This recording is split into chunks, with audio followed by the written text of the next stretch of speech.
ก็กดแค่นั้นถูกไหม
สรรเสริญเป็นห่มพอเงินพอทองแผ่กว้างผู้บาสีวิจัยเป็นพระผู้สร้างเป็นที่ข่าวขานเล่าสืบกันมาท่านเป็นตนบุญเป็นตนเมตตาสร้างวัดสร้างวาอารามใหญ่กว้างศีลธรรมประเสริฐเลิศล้ำแต่ก่อนบ้านเฮาปากันย่างเตียวตีมีข้าฝุ่นข้าดินตุกยากอยากกันตู้เย็นทีวียังบ่มีเข้าบ้านถนนหนทางบ่ได้ลาดยางบ่ต้อยดอยสุเทพลมพัดซอยซอยเป็นป่าเป็นดอยลัดตามห้อยห้อมหอยเป็นหมอกเป็นเมยปัดเจยจุ่มหนึ่งแถว4-5 ชั่วโมงกว่าจะขึ้นไปถึงเหงื่อออกไหลซึ้งก็เหม็นผ้าเหม็นเสื้ออิดอ่อนกลางขายังเป็นเมื่อป้าเขาคุ้มคือเป็นห่มบางเงาเดี่ยวดงเรียบเลาะถ้าหินปูนเขากว่าตีหมู่เฮาจะขึ้นไปใดกูบาสีวิจัยต้านห่วงใยเจนเราหลวงศรีประกาศและกราบนมัสการนิมนต์ครูบาศีลธรรมขอมาย่อยกึศสร้างว่าจะปักเสาไฟขึ้นไปแบบนั้นครูบาศีลธรรมบ่ได้หับปากหับตาครูบาบอกเพื่อหูเหตุการณ์ต้องสร้างหนทางขึ้นไปถึงจะได้ถึงจะปักเสาไฟขึ้นไปง่าย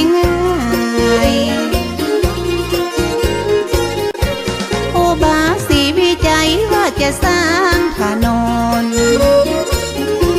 อย่าหารถยนต์แต้วขึ้นบนหือได้หลวงศรีประกาศยกมือสาขึ้นไว้ว่าเฮาบ่มีเครื่องไว้